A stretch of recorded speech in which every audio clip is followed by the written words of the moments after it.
আসসালামু আলাইকুম। Welcome back to my another blog. আর আজকের ব্লগে যা থাকছে সেটি আমি আপনাদেরকে বলছি। আজকে ব্লগের মধ্যে হচ্ছে আমি গরুর জন্য কাজ করব, গরুর জন্য খাবারের ব্যবস্থা করব এবং আপনার হচ্ছে বর্ষাকালে আমাদের নৌকা ব্যবহার করা হয়। এই নৌকাটা পরিষ্কার করব আর বিভিন্ন কাজ করব।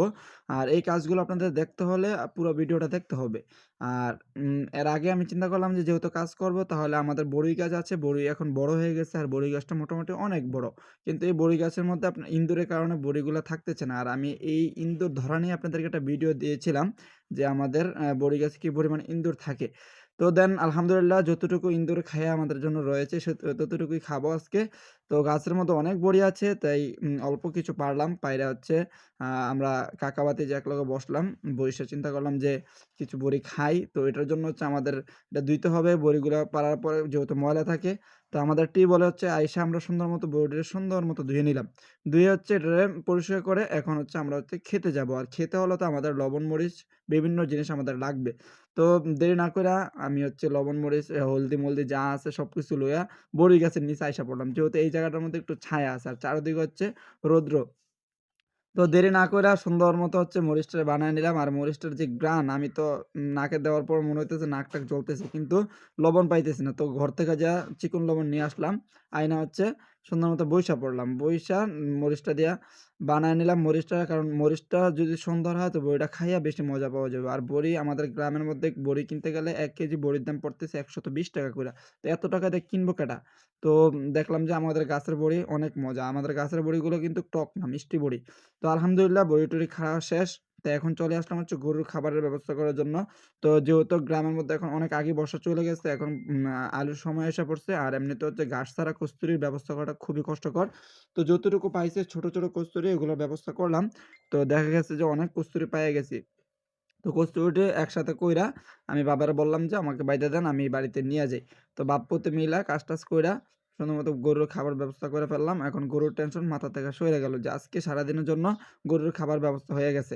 তো এখন আর দেরি না করে হচ্ছে গরুর কাছে নিয়ে যাইতে হবে। যেহেতু আমরা কাটছি, ব্যবস্থা করছি, এখন গরুরে খাবার না দিলে তো আর হয় না। তো বাবারে বললাম, "উঠাইয়া দেন, আমি বাড়িতে তাড়াতাড়ি করে নিয়া যাই।" আর বাড়িটা আমাদের এই জায়গা থেকে বেশি দূরে না। আমাদের বাড়ির চারপাশে হচ্ছে জমি-জমা আছে। তো আমাদের এই আর বেশিক্ষণ লাগে না ঘাসের ব্যবস্থা করতে। তো আজকে যেহেতু অনেক কাজ করব তাই কচুরির ব্যবস্থাটা আগেই করে নিলাম। যাতে করে আমাদের কাজে ডিস্টার্ব না হয়। তো গরুরে খাবারটা দিয়ে দিলাম। গরু তো খাইয়া মহা খুশি। গরু তো খাবার পাইয়ে খাওয়া শুরু করছে। তো গরুর চিন্তা মাথা থেকে সরে গেল। এখন হচ্ছে খ্যার নিতেছি। এই খ্যারগুলো হচ্ছে আমাদের আমন ধানের খ্যার। তো এইগুলা নিয়ে হচ্ছে আজকে যেহেতু নৌকা পরিষ্কার করব, এটার জন্য হচ্ছে হাত দিয়ে তো আর ডলা যায় না। জালি-জুলা দিয়ে ডলা যাবে না। তো খ্যারগুলা নিয়া নিলাম যাতে করে ডলতে পারি। এদিকে আইসা দেখি বাবা হচ্ছে নৌকাটা উঠাইতেছে পানি থেকে। আব্বারে বললাম যে, "তাড়াতাড়ি করে উঠান।" তো হ্যাঁ বলতেছে যে, "না উঠান যাইব না। পানির মধ্যে রাইখাই ডইলা ভালো করে ডইলা এই জায়গা থেকে ধুইয়া উঠাই ফেলবো। যাতে করে উপরে উঠে আলগাত্তা দিমু।" আর আলগাত্তা আপনারা চিনেন কিনা জানি না।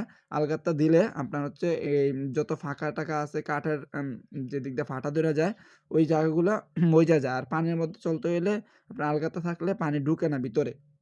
যেহেতু কাঠের মাঝখান দিয়ে ফাঁকা থাকে। তো বাপ্পতে মিলা ডলাডলি শুরু করলাম। আর এতটা পরিমাণে ময়লা হয়ে আছে গত বছর আমরা এটার মধ্যে আলগাতে দেই নাই। তো ১ বছর যেহেতু পার হয়ে গেছে গা, একটু বেশি ময়লা হয়ে গেছে। কাজটা শেষ করলাম। ডলাডলি শেষ। এখন হচ্ছে নৌকাটা উঠাইতে হবে। উঠে হচ্ছে আপনার রৌদ্রে দিতে হবে। রৌদ্রে না দিলে হচ্ছে এটা না শুকাইলে আমরা আলগাতটা দিতে পারব না। তো এটার জন্য হচ্ছে কলা গাছ কাইটা নিয়ে আসছি আমি ২ টা খন্ড যাতে করে কলা গাছের উপরে থাকবে, জমি যাতে সমস্যা না হয়। তো আইসা দেখে আমার এদিকে হচ্ছে ধামালগুলা নেই নাই। আর ধামালগুলো না দিলে তো নৌকা উল্টান দিলে কিসের মধ্যে রাখবো?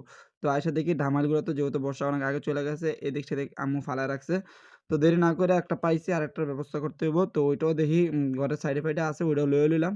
লইয়া ২ টা লইয়া হাঁটা শুরু করলাম। তাড়াতাড়ি করে যাইতে হবে। আজকের কাজ শেষ করতে হবে। তো নৌকাটার কাছে আইসা পড়ছি। আইসা হচ্ছে আপনার নৌকাটার আব্বুরে বললাম যে, "নৌকাটা ধোয়া শেষ করেন।" তো আব্বু বলল, "ধোয়া-টোয়া শেষ। এখন হচ্ছে আপনার নৌকাটা উল্টাবো আরকি।" তো এখন নৌকাটা উল্টাইতে হলে আপনার অনেক শক্তির প্রয়োজন। তো যেহেতু ২ জন আমরা মানুষ, তো তাড়াতাড়ি কইরা ২ জনে সুন্দর মতো নৌকাটা উল্টান দিলাম। উল্টান দিয়া আ এগুলা দিয়ে দেখেন কি সুন্দর মতো কাজে লাগে।